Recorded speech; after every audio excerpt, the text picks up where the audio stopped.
Well, clap. This is, I've been watching a lot of comedy, and I'm really worried that I'm going to channel Jerry Seinfeld or, at worst, David Chappelle. But tonight, and avoid cliches in my introduction, but I just told David I'm going to indulge myself with about 2.5 minutes of comments about myself. But David, Reverend David Millar is who I'm here to introduce. He's the Director of Spiritual Training at the Australian New Church College. Now, going back about 4 or 5 years ago, I had a fairly humble spiritual practice. I was caught up in the work world, worked long hours, 10, 11 hours, pretty caught up in it, and my spiritual practice, such as it was, and I wasn't really even familiar with such a term, but it was get up early in the morning, and it was early. It was 4:45, 5 o'clock. Make coffee, and read a number that I'll read a portion of right now. A user-friendly one, and I think some of you may know it. It's Arcana Celestia 2892. That he who lives in good and believes that the Lord governs the universe, and that all the good, which is of love and charity, and all the truth, which is of faith, are from the Lord alone, nay, that life is from him, and thus that from him we live, move, and have our being, is in such a state that he can be gifted with heavenly freedom, and together with it, with peace.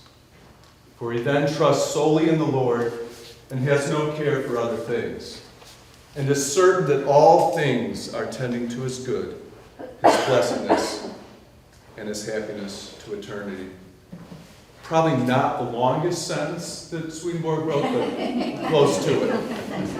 Gray will know if there's a longer one out there. So I would read that in the darkness in the kitchen and pull a couple things out of it. I love the idea of heavenly peace. And somehow I wanted to go to the next level, and I pulled a couple phrases out. They were always the same, simple ones. Live a good life, believe in God. That's all I could come up with. Then it was time to get in the car and go about my business. That all changed on March 31st, 2012. It was the day of the Swedenborg Colloquium on spiritual practice. And David gave a presentation. It was toward the end of the afternoon. It's on YouTube. It's not that easy to find, but you can find it if you're diligent. And not to be dramatic, but it was a game changer for me. Here's a few cliches. Fireworks going off, strobe lights, firecrackers. Someone's rapping up and down on the light switch. This was an important day for me. And arguably, not to be dramatic, may have been a lifesaver. So back to David. He grew up in several exotic communities south of the equator, which I think is pretty cool in terms of getting introduced to Swedenborg. Think about it, we're all north of the equator people. Putaruru in New Zealand, also Auckland, New Zealand, Rhodesia, Adelaide, and I think probably a couple other stops in Australia, but minor points. He grew up in an agnostic household, and then somewhere along the lines in high school, I guess in New Zealand they give you a copy of Gideon's Bible, Old and New Testament, and he was drawn to the book of Revelation, began to debate it with his high school friends, and from there found his way to a Pentecostal theological school for the Assembly of God, and then he will tell you about how he found Swedenborg. So, that's your introduction, David. The rest of the evening is yours.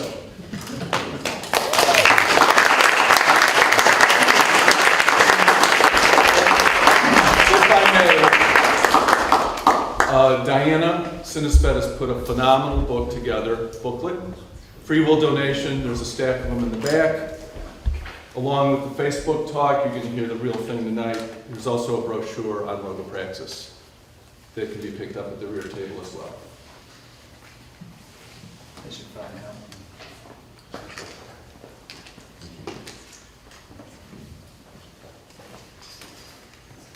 Well, thanks for the introduction. I won't go into detail about how I found the writings. It's a whole another story, and would not have a life really without them now. So there's something that is just such a part of everything I do and love to share. And so tonight we're going to be talking about Logopraxis, and there'll be a number of you here, well, I know there's a number of you here that have been practitioners for a number of years. There's some who will be new to this, and so I'm not really going to go through too much of the detail of the structure of it. I'm probably going to look more at the underlying principles that are drawn from the writings, from the Word, and how they have been implemented into this structure, and why should people do Logopraxis. Now, one of the interesting things is that you put a name on something and people tend to separate it out and think it is something different. But Logopraxis means to practice the Word. And if you really think about that, that is what we all should be doing. So there is no church without a practice. And there is no Christian church or new Christian church without the practice of the divine revelation that we've been given.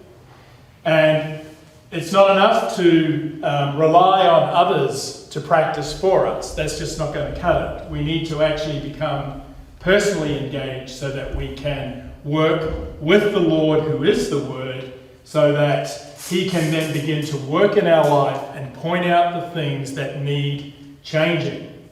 And that can be a challenging thing when we look at it. So Logopraxis as a structure is really a minimalist structure. There's not a lot to it, but it cuts back to the essentials of what's required to being in the church, or at least having the church in us, because that's what it's really about. And those minimal things is described in divine providence as an acknowledgement of the Lord, acknowledgement of the holiness of the Word, and a life of charity. So if we think about that though, those three things are so intimately related. You cannot acknowledge the Lord without acknowledging the holiness of the Word. And you cannot acknowledge the holiness of the Word without the life of charity. Now the first of charity is to shun evils as sins against the law. So in Logopraxis terms, acknowledging the Lord, acknowledging the holiness of the Word is about doing. It's about doing something with the truths that we have been given. And Logopraxis as a structure seeks to enable us to be able to do that. So I just want to open. Well, I was going to open with a couple of readings, but I'll do that now. The introduction was a little longer than I thought it was going to be, but this is from the Apocalypse Explained, number 388. And it says this: "It is believed that the church exists where the Word is, and where the Lord is known. But yet the church consists only of those who from the heart acknowledge the divine of the Lord, and who learn truths from the Lord by the Word and do them. No others constitute the church." Arcana Celestia number 128. "The person who wishes to be made wise, not from the world, but from the Lord, says at heart that he must believe the Lord, that is, those things the Lord has spoken in the Word, because they are truths. This is the basic assumption of his thinking. He confirms himself by means of rational, factual, sensory, and natural evidence, and the things that are not conformatory he sets aside." So the application of truths within a Logopraxis context has to do with the application of truths to life. But by life, we understand the life of the mind. So most people within the new church live a reasonably ordered moral life. But what's needed is for that order to then be transposed into how we actually feel and think. Because that is where the church really starts. It starts within, at the level of our thoughts and affections. And we know that the natural mind is in disorder. And while we may be able to keep things together on a very external plane, while we are not examining the quality of the thoughts and affections that sit behind that external aspect of life, we will be struggling in terms of moving into the peace and joy of a heavenly life. And this is something that's discovered through the work of Logopraxis, that we often are not who we appear to be once we start this sort of work. But it's a necessary part of spiritual life, that once things are set in order on a more external plane, we need to then turn and begin to work on a more internal plane, so that we're not just dealing with the externals of the plates and dishes, if you like, but that we're actually dealing with the things of our very life, which has to do with the quality of our thoughts and affections. So Logopraxis is from two words, logo and praxis, two Greek words, and logos and praxis. Logos being the word, praxis being to practice, hence to practice the word, which is what Logopraxis is really about. So it's an intentional spiritual practice with a specific focus of engaging with truths from the word for both an individual and collective spiritual growth. For cultivating individual and collective spiritual growth. So the central idea in Logopraxis is that the Lord is the Word. And I have pulled references from the writings with regard to that statement, either the Lord is the Word or the Word is the Lord, and managed to pull 21 pages of statements that confirm that fact, that actually said that is as plain as that the Lord is the Word. And then we find other passages that talk about the fact that the Lord is the Word down to the very letter itself. And so what we learn in Logopraxis is that the means by which we connect with the Word is by engaging with the texts of divine revelation. This is how the Lord has made himself present or accessible for us. And the whole purpose of making himself present and accessible is to save us. But it's not just to save that person who we have become in this world. The Lord came into the world to save us from ourselves, right? From our proprium, from those things of the proprium that shut out the life of heaven. But he can't do that unless we are willing to take the word on and then begin to actually work with it in a way whereby the light can be shone on our inner life.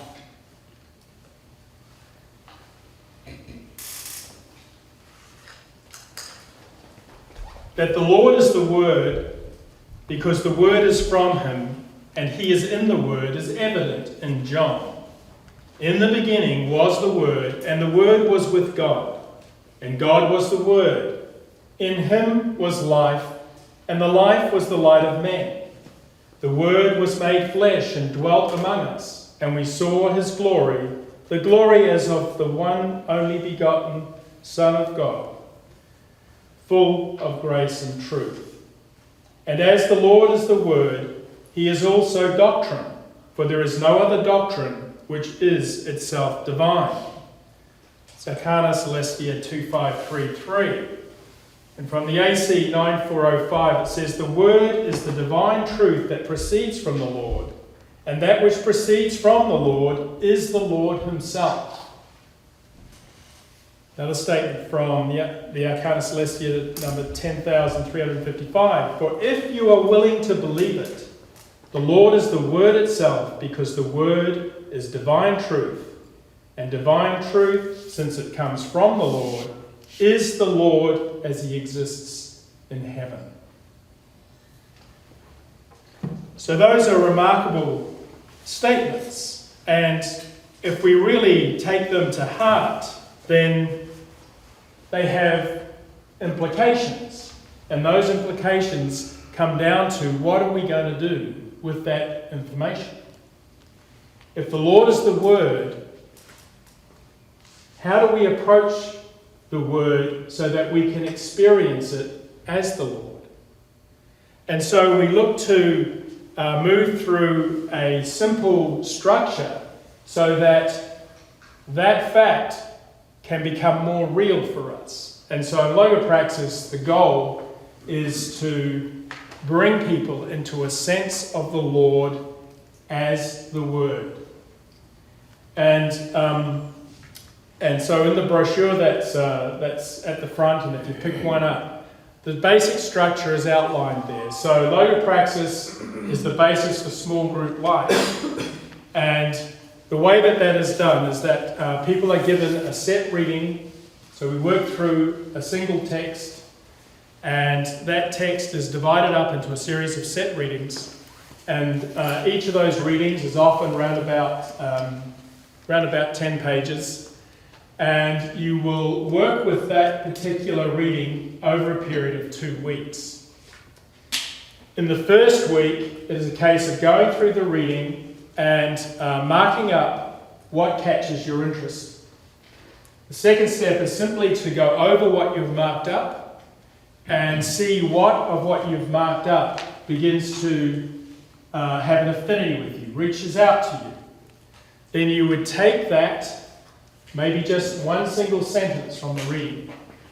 And what you would do is you would look at that, see what the spiritual principle is that is being spoken about there, and then develop what we term a task or a spiritual focus that you can use over the course of perhaps the second week, whereby you can come to experience the reality of that principle actually working in your life,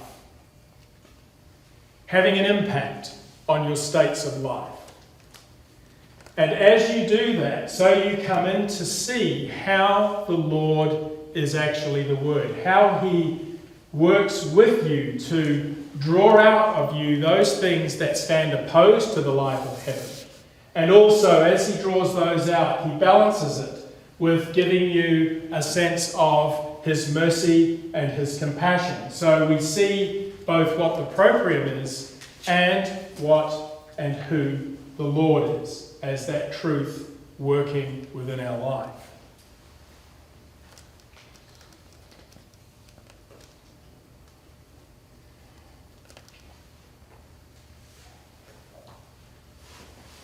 At the end of that period of work, you would summarize that principle. Often people choose to journal over that period. And the insights and questions and other aspects of their experience that they've had over that period in relation to the practice of that truth, they then summarize that and bring it to a Logopraxis life group. And that becomes the basis for sharing what the Lord has done in our life. And so the idea of the life group is that we come together in order to get a sense of how the Word is working in each other's life, and that is confirmatory for us in terms of what we're experiencing in our life. And a Logopraxis life group is not a discussion group. It is just a means of experiencing how the Lord is working in the lives of each of the members there. And so what we will do is we share in a series of rounds. There's no cross-talking. The material is seen to be a gift from the Lord to us through our practice. And that then becomes what we can offer to the group in order to support each other in this thing we call the spiritual life. Building a sense of doctrine that is experientially based. And all of the doctrine that was given through Swedenborg was experientially based. It was experientially based. Now, it's no different for us. We have to have a means by which we can see these things as realities in us. So Logopraxis was built out of the principles that are expressed in the heaven and hell section, which deals with awakening from death. Well, let's just flip that a bit and call it awakening to spiritual life. Awakening from the death of your proprium. So then we're not waiting for some future point where we pass off into the spiritual world. We are coming to the spiritual world as it is fully present with us now. Because the spiritual world is your mental world. That's what it is. So if you want to know where you're hanging in the spiritual world, take a look at your mental world, because that'll tell you. This is what the Lord wants us to see. He wants us to begin on this process. And because as we begin on this process, we become more and more receptive. You know, the issue is not that the Lord's not here. The Lord is omnipresent. He's fully here. That love is fully here right now. The problem is the disordered natural mind that we find ourselves living in internally. So what is this work about? It's about having our natural mind brought into more of a correspondence whereby the love that is already present can be more fully experienced by us. Because that's where the joy of heaven is. It's nowhere else. That's where it is. And so the Lord gives us divine revelation. What's the divine revelation for? Well, what the Lord wants to do is He provides us with His own thoughts and affections by means of a text. And as that text is taken into the life, the Lord who's flowing into our soul is able to meet what is of Himself. And when those two things meet, when we read the Word and we read it with a sense that we are coming into contact with the Lord, then something special happens within. That text becomes a ground at a level whereby we can become aware of the Lord's love flowing in by means of an inward way.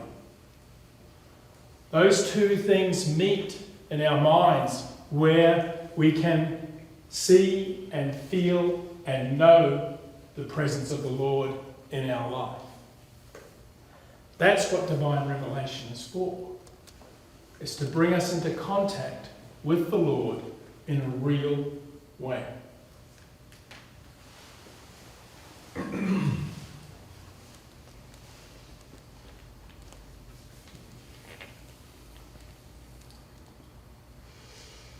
So Logopraxis is also a means of not just doing inner work on an individual basis, but it's a way of building a sense of community that is founded on the practice of the Word. So Logopraxis is not about having everybody think in the same way. It's about everybody in that community. What binds that community together is their willingness to practice. To practice, to be in the life of charity, the first of charity. The work of self-examination and repentance as it applies to the life of our mind. This is what builds a sense of spiritual community, because that is what a spiritual community does. It supports each other to move through these processes. You know, what else? Why else are we here? Why are we given 30 volumes on the regenerative processes of the human mind? What's all that for? Well, it's so we can regenerate, right? It's got to be. It's got to be for that reason. So it's got to be more than just reading and collecting memory knowledge. It's got to be more to it than that. And of course, there is more to it than that. We've got to practice it. and a little bit of practice is a lot more valuable than a whole lot of knowledge without practice.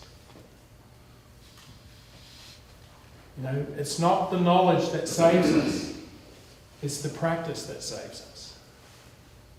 It's having those truths actually change the structures of our natural mind so that we can be vessels able to receive the Lord.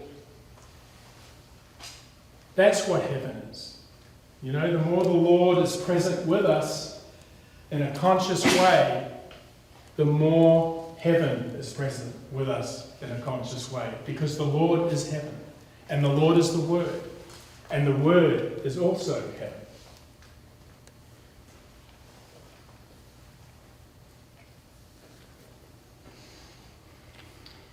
So the idea is that where two or three are gathered together in my name, there I am in the midst. And, I think the Lord meant it. I think he really meant it. To be together in the name of the Lord is to be in those things that are of the Lord. And to have those things of the Lord in our life, we have to work at applying truths to our life. So in Logopraxis, we talk about making the Lord visible in our midst. And so how is the Lord made visible in our midst? Well, he's in the goods and truths that pass between people as they look to share their life and use that to support the lives of others. And something special happens where you have a group of people who are engaged in that kind of exercise. There's something holy about bringing the Word as a product of life. And in Logopraxis, we look on that as being bread that sustains the collective person, which is that group. So our own work, the Lord in our life, when shared, becomes the means by which that collective entity, which is a group, a society if you like, a society of heaven if you like, by which it is nurtured and sustained. And when we get a real sense of that, there's no question that the Lord is present where two or three are gathered together in his name. Because everybody experiences it and walks away knowing that something special happened there on that particular night. And it will happen on the next time we go, and the next, and the next. And it draws us together, binds us together. The Word becomes the means of conjunction, which is what it is.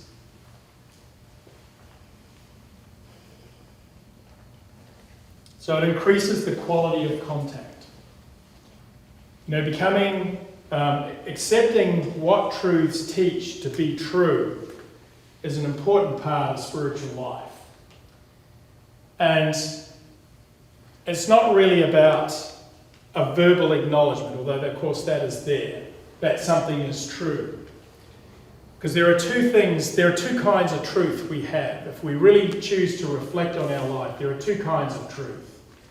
There's the truth we subscribe to, the party position, whatever it happens to be. There's the truth we subscribe to. And there's the truth that underlies the behaviours we engage in, which often aren't truths at all.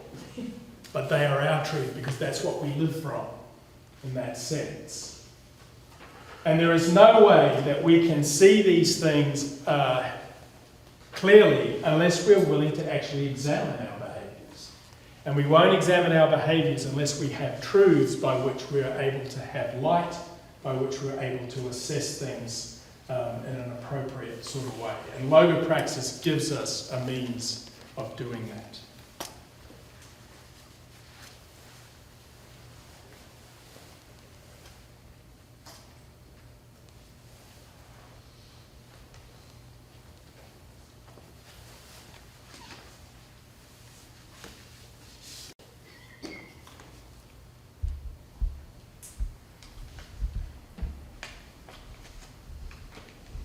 I'm just going to close now and open things up for questions, but I just want to point something out with regard to the nature of divine revelation. So I spoke about that aspect of the Word being the very thoughts and affections of the Lord. The Word is descriptive of the very processes that the mind has to pass through in order for it to be regenerated. And those shifts and changes are really shifts and changes in terms of spiritual associations, communities of spirits, which really makes up our mental world. We're kind of a bit removed from it, but we do understand that that's what's going on. And this is an incredible passage here from True Christian Religion 272. It says this: when I read through the Word from the first chapter of Isaiah to the end of Malachi, and also the Psalms of David, keeping my thoughts fixed on the spiritual sense, I was granted a clear perception that each verse communicated with some community in heaven, and that thus the whole Word communicated with heaven as a whole.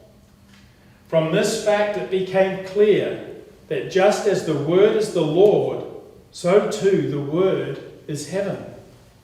Since heaven's being heaven comes from the Lord, and the Lord, by means of the Word, is the all in all of heaven. So the texts of divine revelation are a door into the heavens. And we pass through that door when we are willing to take hold of them and really begin to use them as a basis for our life, for our inner life. Okay. Thanks. So